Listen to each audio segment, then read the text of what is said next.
Today was awesome, so freaking awesome. So the reason I'm here is because I'm visiting a lab, healthcare design lab that I've been a part of, remotely working. DJ Wagner. DJ. Wagner. I've been saying that. I've been working with the healthcare design lab for some time and finally got to meet them all in person. The stuff that I do in my room all by myself for fun to like kind of brainstorm solutions for healthcare is what they're doing formally in a workshop setting. So it's just so cool. Like, this is my dream. And I just had to travel 2,200 miles for it. But number one thing I need to do here is visit a coffee shop. Number two, I've been a part of this group called Make Something, and they're teaching people how to make apps. And I made my first app with them, and I have to go in there and thank them formally, and they've changed my life in the past 2 weeks. Number three is visit Stanford. It's like a little bit further than I'd like to travel, but I think why not? Why not? They have something called the D School, which is a design school. I'd love to explore what the hell that is. I'm excited to see the prices. Everybody says San Francisco is unlivable due to the prices. That's definitely one on my list. At some point in my career, I really want to make my way back here somehow. So we'll see. I'm so happy. Lab work got canceled today, which means I can just explore. So I'm going to a coffee shop. Of course, we have to do that. And then maybe see the Golden Gate Bridge, because I think that's something I should do, right? I don't know. After that, we'll see. I'm gonna go plan in the coffee shop.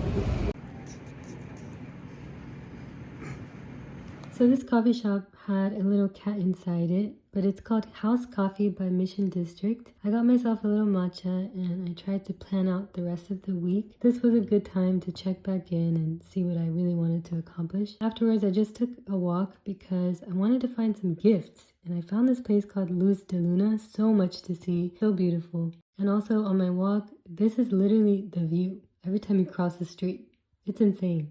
And now I'm walking down Valencia Street. Apparently this is like a nice street for trinkets and gifts, so that's kind of what I'm looking for now, to bring stuff back home for my friends and family. The architecture here is beautiful on the street, like so many nice flowers and buildings, houses, townhomes. Anywhere you stand, you can ground yourself to the mountains. And also what surprises me is there's so many beautiful trees. I did not expect that.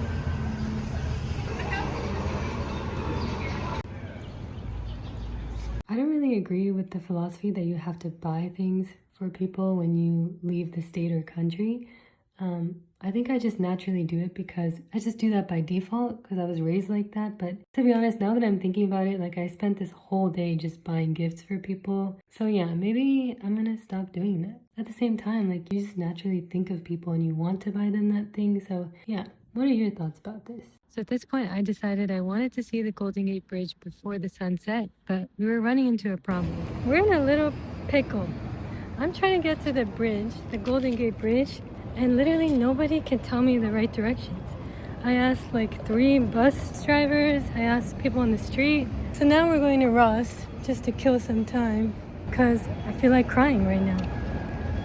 Okay, it was not that hard to get directions, especially taking the Muni buses and the BART, especially considering everybody's nice and everyone tries to help you. But I swear, like, ChatGPT was disagreeing with what the security guard was saying, which disagreed with what the bus driver was saying. So I was just confused. And so with all these different answers, I just ended up calling an Uber, which no shame. Sometimes it's just overwhelming. And plus, all my Uber drivers this whole trip were super nice and like shared a little bit about how SF is and the prices of everything and like what kinds of people were in certain areas. Like it was a nice way to interact with the locals without forcing conversation, you know? Okay, so I'm not gonna lie, finally making it to the bridge felt like one of the most babyest I made it moments because this trip was in the books for so long and I just never did it.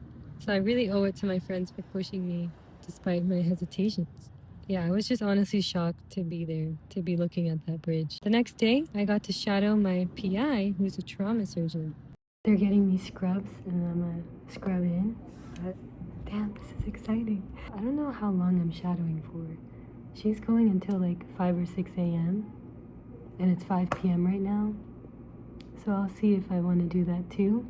I don't have to, but well shit, like I came all the way here, I might as well if she allows it. So it's 1 a.m. I have something to do at 12, so I'm debating if I should take a nap.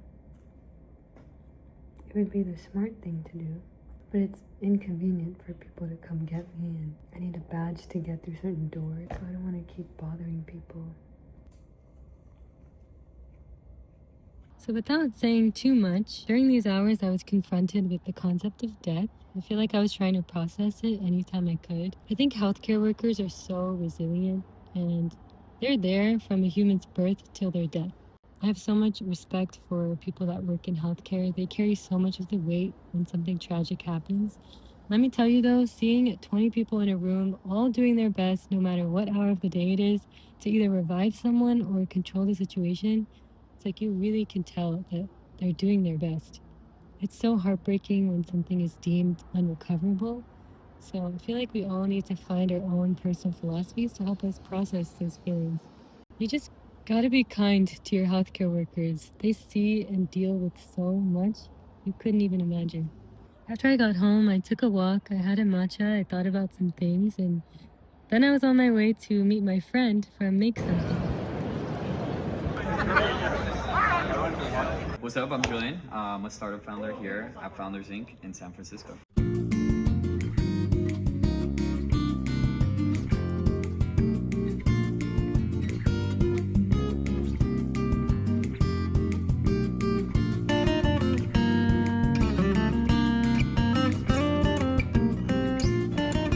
So I finished up at the San Francisco lab, Founders Inc. Met Julian from Make Something. Ah, awesome. I want to live here. This is like a blessing and a curse that I'm not from here. My skin is getting so much worse, and I don't know why, because I feel like I'm happier. It should be getting better. I find it super cool that this kind of city exists for people that are still kind of figuring out their lives or are okay with living below their means if it means that they're doing something passionate. I kind of love that. Also, I've gotten so comfortable filming in public. It used to be really, really embarrassing on day one of this trip, but I feel like it's gotten better. So anyway.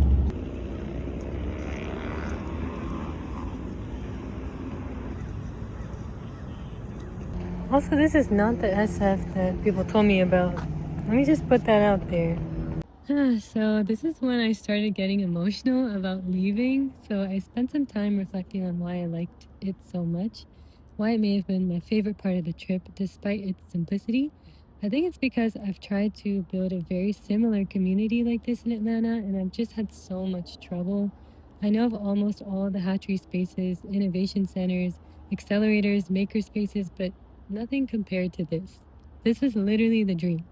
It's exactly what I've been looking to do and looking for while I pursue medicine. And now that I know something like this exists already in the world and it's made up of really cool people, it's just gonna make it a million times harder to return to where there's tension and where I'm struggling to find community. It's so pretty. So yeah, I think this will be an internal struggle for a while. I've basically been journaling and crying all morning. This is why, okay? So let me not try to be so dramatic. I just feel like part of my soul really likes it here. And I don't know, I just feel like I have to chase that feeling. Otherwise, I'm doing myself a disservice by creating tension and living somewhere where I really don't want to live. I can't tell if I like it because I'm alone and nobody's telling me how to be, or it's genuinely a different type of vibe and city. I need to be able to trust myself and know that I don't change completely in an environment. I need to stay very grounded and know exactly who I am, and that environment cannot change me that much. But I genuinely feel changed in this environment. I don't know if I'm discovering more of myself or it's just a product of how people are here. It's beautiful. Not only is it beautiful, like everybody is welcoming and inviting, and I know it's naive to say that, like everybody's nice here, but there's not one person where I feel like I had to try harder to read them. Like it's easy to read people here and they're so chill and they're willing to talk to you. And I feel like at least in the East or Southeast, people are more hesitant to like open up or even just have a conversation with strangers. It's like it feels a lot more untrusting there. Here, it's very easy to trust people because like they're so open. And I feel like I'm the same way. Like I've always been an open book. Like I don't mind sharing about my life. More people are like that here than in the East. Thinking about leaving and going back to my life now, like I'm so sad. I'm so sad. This is my philosophy in life. Basically, I'm pretty sure that there's a soul that's existing through me to experience the world. Like, everything I do is because my soul is saying it wants to do that. Like my curiosity is the reason I do everything. And I feel like part of my soul really likes it here in SF. And I need to listen to that. So I have to figure out how to make that happen now. Yeah. And Julian was like, do you have to do medicine? Like, why do you want to be a doctor? You have to be a doctor? Yeah, it really made me think.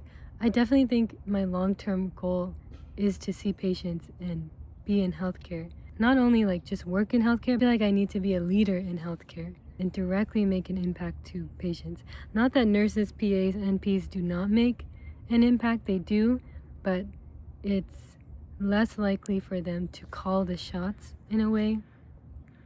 I feel like with my goals and like what I want to build and be a part of, I think to gain that respect in that field, you need to go all the way and show your credibility that way. To me, the time passes anyway, so, and I'm still doing what I love, so it's not like, it doesn't feel like a sacrifice to me.